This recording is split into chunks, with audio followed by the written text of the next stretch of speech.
আসসালামু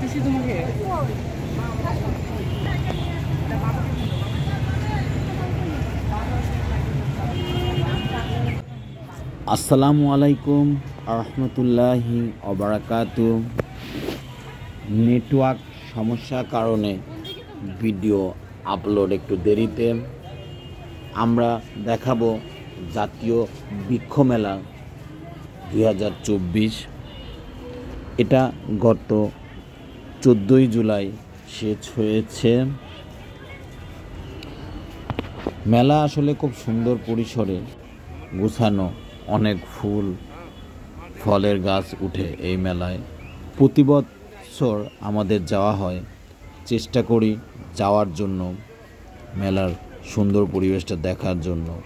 কারণ মেলায় গেলে খুব ভালো লাগে, বিভিন্ন সবুজের গাছগাছালি, অনেক কিছুর সমারোহ ঘটে। সারা বাংলাদেশ থেকে সরকারি বেসরকারি স্বায়ত্তশাসিত বিভিন্ন প্রতিষ্ঠান সহ বিভিন্ন নার্সারিরা এতে অংশগ্রহণ করে। আসলেই সুন্দর পরিবেশ, গোছানো পরিপাটি মেলা হয়ে থাকে এই জাতীয় বৃক্ষ মেলা। জাতীয় বৃক্ষ মেলা সময়সূচি আসলে প্রতি বছরই বেশিরভাগ জুন মাসের 1 থেকে 5 তারিখের ভিতর এবং জুলাই মাসের 1 থেকে 15 তারিখের ভিতর শেষ হয়। এভাবে এই সময়সূচি চলে। বিভিন্ন প্রজাতির আম এখানে দেখা যায়, যা খুব সুন্দর আকর্ষণ এবং খেতেও মিষ্টি। এছাড়া বিভিন্ন ফলের জাতও উঠে, ফুলের জাত। বৃক্ষ লাগিয়ে গড়ি সমৃদ্ধ বাংলাদেশ, এই প্রতিপাদ্যকে কেন্দ্র করে এবার হয়েছে এই বৃক্ষ মেলা 2024। বিগত সব বছরগুলোর মতোই এবারও বৃক্ষ মেলায় উঠেছিল বিভিন্ন প্রজাতির গাছ এবং 200টির বেশি স্টল বসেছিল এই মেলায়।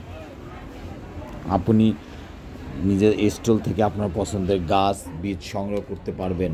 এছাড়া আপনি গাছের পরিচর্যা সম্পর্কে বিশেষ জ্ঞান লাভ করতে পারবেন।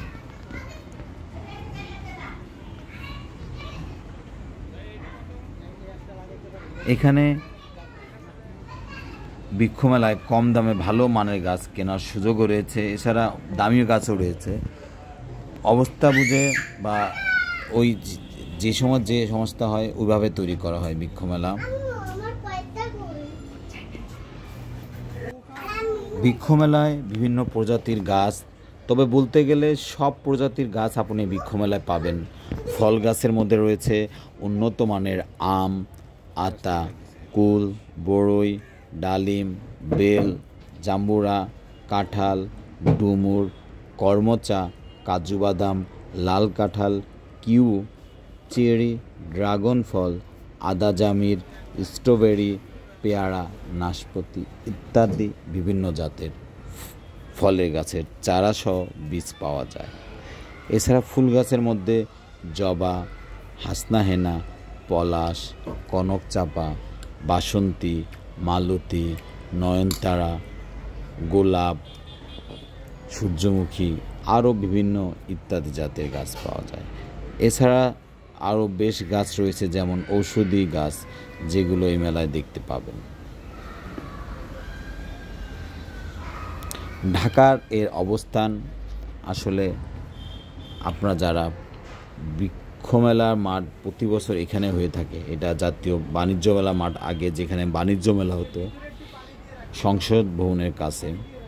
মিরপুর 1 থেকেও গাড়ি আসে, 10-11 থেকেও গাড়ি আসে, গাবতলী, সাভার, গুলিস্তান, পল্টন, মৌচাক, মালিবাগ এসব জায়গাতেও গাড়ি আসে। বৃক্ষমেলা আসলে কী জন্য বা কী উদ্দেশ্যে দেওয়া যায়, এটা আসলে বৃক্ষমেলার মূল লক্ষ্য বৃক্ষরোপণ এর মাধ্যমে প্রকৃতিকে রক্ষা করা ও সাধারণ মানুষের মধ্যে সচেতনতা বৃদ্ধি করা বা সৃষ্টি করা। বিভিন্ন প্রজাতির বনজ ও দেশজ উদ্ভিদের প্রদর্শনী ও বিপণনের মাধ্যমে মানুষকে উৎসাহিত করা হয়।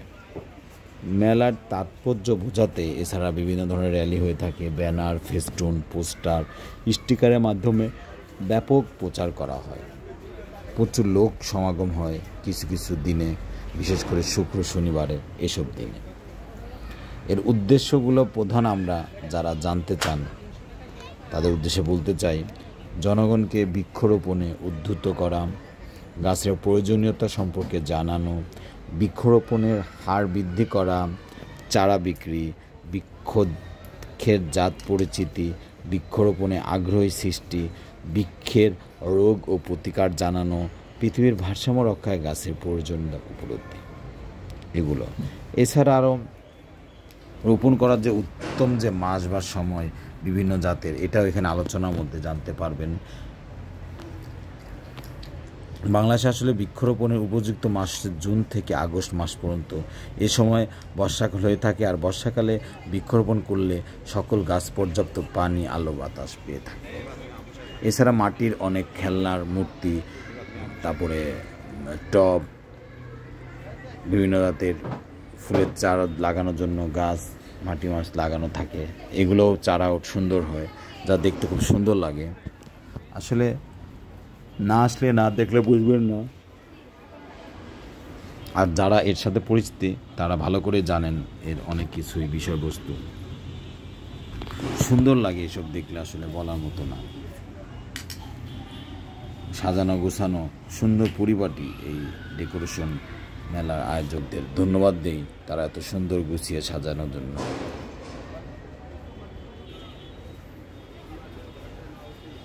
মেলায় আসলে এক এক স্টল বিভিন্ন ধরনের সাজসজ্জা করে থাকে আকর্ষণ বাড়ানোর জন্য। কেউ লাইটিং, কেউ গাছের পানি, ঝর্ণা, কেউ ঘর বানা সাজানো, গ্রামের পরিবেশ তৈরি করা, বাগানের পরিবেশ তৈরি করা, গাছের সারির পরিবেশ তৈরি করা। আসলে অপূর্ব লাগে, দেখতে সৌন্দর্য লাগে। এসবের ভিত্তিতে সম্ভবত মেলার শেষে আবার পুরস্কারও দেওয়া হয়, যে স্টলগুলো ভালো সাজায়, এই সাজায়। তা ফটো সেশনের চাপও পড়ে, অনেক সময় দেখা যায় সুন্দর সে ফটো সেশন করে, মানুষ আসে দেখে, আসলেই ভালো লাগে এই জিনিসগুলো মনে রাখার মতন। আপনারা সুযোগ পেলে আসবেন, দেখবেন।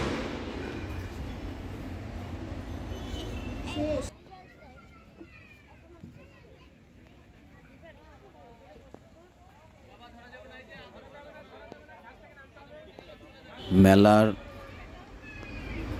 ঘুরে চেনা অচেনা নানা প্রজাতির ফুল ও ফলের গাছ দেখতে পাওয়া যাবে।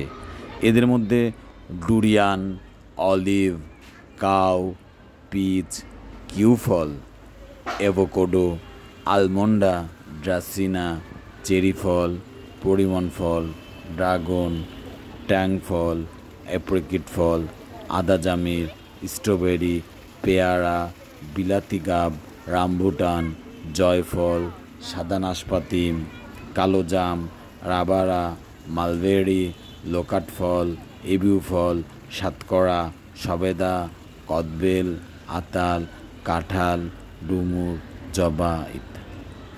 এছাড়া আরও অনেক ধরনের ফুলও দেখা যায়, যেমন মেনভিলা, হাসনাহেনা, পলাশ, কনকচাপা, বাসন্তী, মালতী, নয়নতারা, আশফল, গীতকুমারী, লটকন, নাম জানা অজানা নানা জাতের।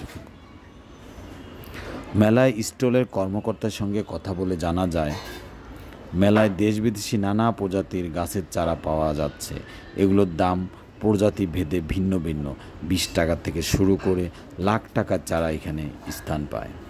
এদের মধ্যে সবচেয়ে বেশি বনসাইয়ের চায়না প্রজাতির গাছ, যেগুলোর দাম 3 থেকে 4 লাখ টাকা, 5 থেকে 10 লাখ টাকা হয়ে থাকে।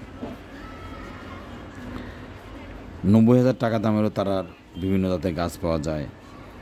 30 টাকা থেকে শুরু করে 10 টাকাতে শুরু করে বিভিন্ন জাতের গাছ রয়েছে। এটা আসলে না দেখলে, না ঘুরলে আপনি বুঝতে পারবেন না, মানে মেলায় জিনিসগুলো কত গুরুত্বপূর্ণ আর কত অর্থবহ করে তোলা আমাদের জন্য। এখানে ছাদ বাগান সাজাইতে গেলে কিভাবে সাজাবেন, ছাদ বাগান ডেকোরেশন সব সুন্দর করে থাকে, মানে সবুজের সমারোহ, গাছের সারির সে অপূর্ব, না আসলে বোঝা যাবে না। যারা বৃক্ষপ্রেমী তারা এই মেলাতে প্রতি বছর অপেক্ষা করে কখন মেলা বসবে আর কখন তারা গাছগাছি লাগাবে। আসলে বৃক্ষ মেলা এমন যারা ভালোবাসে এর আকর্ষণ বা সৌন্দর্য না আসলে দেখতে পারা যায় না। এই যে গাছগাছালির অভাব নাই, সে অন্যরকম অপূর্ব সৃষ্টি। এর মধ্যে এখানে বিভিন্ন প্রকার ছাতা গাছ দিয়ে ছাতা দিয়ে ছাতা করে গাছের গুঁড়ি দিয়ে সবুজ লাল হলুদ ডিজাইনের তৈরি করা হয়। তারপরে কেউ দোলনা তৈরি করে, কেউ ঝুলন্ত দড়ি তৈরি করে, পানির মধ্যে ফোয়ারা দিয়ে মাছের শাড়ি, গাছগাছালি পড়া। আসলে অপূর্ব সেই দৃশ্য, আপনারা না আসলে বুঝতে পারবেন না এটা কত আকর্ষণীয় সুন্দর। আসলে এই মেলা আমাদের আকর্ষণ করে তোলে বিভিন্ন প্রজাতির দেখলে। এর মাঝেই ব্রাক সেন্টারে ব্রাকে ঘুরলাম, সেখানে বাচ্চাদের খেলার জন্য একটা ব্যতিক্রম উদ্যোগ নিয়েছে। গল্ফের মতো গল্ফ খেলা যেভাবে বল ট্রাই করে ফেলে দিতে হয় গর্ত করে, কিছু পুরস্কারের ব্যবস্থা করেছে। এটা একটা ব্যতিক্রম উদ্যোগ মেলায়। এতে বাচ্চাদের বড়দের একটা আকর্ষণ, বিশেষ করে বাচ্চারা খুব আকর্ষণীয় হয় এবং খেলাটা খুব মজা পায়। আসলে এই খেলাটা খুব জনপ্রিয় করছে মেলার ভিতর, অনেক বাচ্চারা মজা পায়, মারতেছে, দেখতেছে, ট্রাই করতেছে। আসলে এটা একটা আকর্ষণীয় খেলা। একটু জোরে জোরে মারো আম্মু। এখানে ওদের আঙ্কেল দেখাই দিবে, একটু জোরে মারো।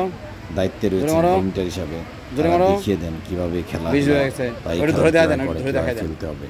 এটা খুব ভালো জিনিস, ভালো লেগেছে এই উদ্যোগটা। প্রতি বছর এই উদ্যোগ থাকে না, দেখা যায়। পাশাপাশি অন্যান্য স্কুলে চেষ্টা করব বাচ্চাদের আকর্ষণ করার জন্য মেলায় যাতে এই জাতীয় খেলা রাখতে পারে। আদিবা মারো সুন্দর করে, এবং তারা সুন্দর করে গুছিয়ে দেখিয়ে দেয়। আর গল্ফ খেলাটাও আসলে একটা ভদ্র খেলা, ধৈর্যশীল খেলা, এটা সবাই পারে না। এই খেলার জন্য আরেকবার মারো, সবাই ওয়েট করে আবার মারো কীভাবে এই খেলা আবার একটু ছোট না খেলতে পারা যায়। ইয়েস, একটু জন্য আরেকবার ট্রাই করো, আরেকবার ট্রাই করো। হ্যাঁ আরেকবার। ওয়াও, আদিবা পেরেছে। দাঁড়াও, আসো আদিবা। এই মজা আর কি, এটাই না? মেলার মাঝামাঝিতে রয়েছে বিরতি, মানে খাওয়ার জন্য আলাদা একটা ছোট ক্যান্টিন, হোমমেড খাবার তৈরি করা হয়, যেটা একটা নারী উদ্যোক্তা তৈরি করেছেন, রাধিকা। সেটাও আমরা একজন বিরতি নিয়ে আমার আবার মেলা পরিদর্শন বেরিয়ে পড়লাম।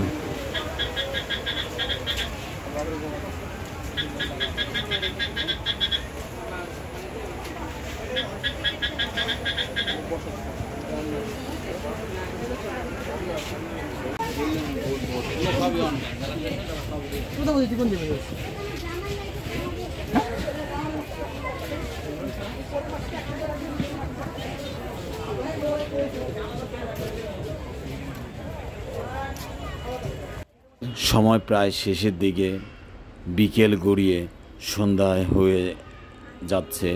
চারিদিকে আস্তে আস্তে আলো ঝলমল করছে। আলো ঝলমলের মধ্যেও সবুজের গুলো আরও আলোকিত সুন্দর আকর্ষণ করছে। আসলে খুব সুন্দর একটা দৃশ্য। মেলায় লাইটিং করে, সুন্দর ঝর্ণা করে, ফোয়ারা করে লাইট সাজানো হয়েছে, যেগুলো আলোকসজ্জা, যেগুলো চোখে লাগার মতো, খুব ভালো লাগে দেখতে। প্রতি বছরে এই ফোয়ারা থাকে এবং টাওয়ার করা হয় লাইটিংয়ের, যার আকর্ষণ মহিময়। চেষ্টা করেছি আপনাদের এই অল্প সময় মেলাটা দেখানোর জন্য, কতটুকু পেরেছি জানি না। ভুল হলে ক্ষমা সুন্দর দৃষ্টি দেখবেন। ভালো লাগলে একটু লাইক শেয়ার দিবেন, চেষ্টা করবেন আপনাদের লাইক শেয়ারে আমি সামনে এগিয়ে যাওয়ার জন্য। ভুল না করলে শেখা যায় না, ভুলের থেকে শিক্ষা দিতে হয়, এটাই। তা আশা করি আপনাদের সবাই ভালো থাকবেন, সুস্থ থাকবেন, নিরাপদে থাকবেন। দেখা হবে আগামীতে অন্য কোনো ভিডিওতে। সেই পর্যন্ত আল্লাহ হাফেজ। আসসালামু আলাইকুম ওয়া রাহমাতুল্লাহি ওয়া বারাকাতুহু।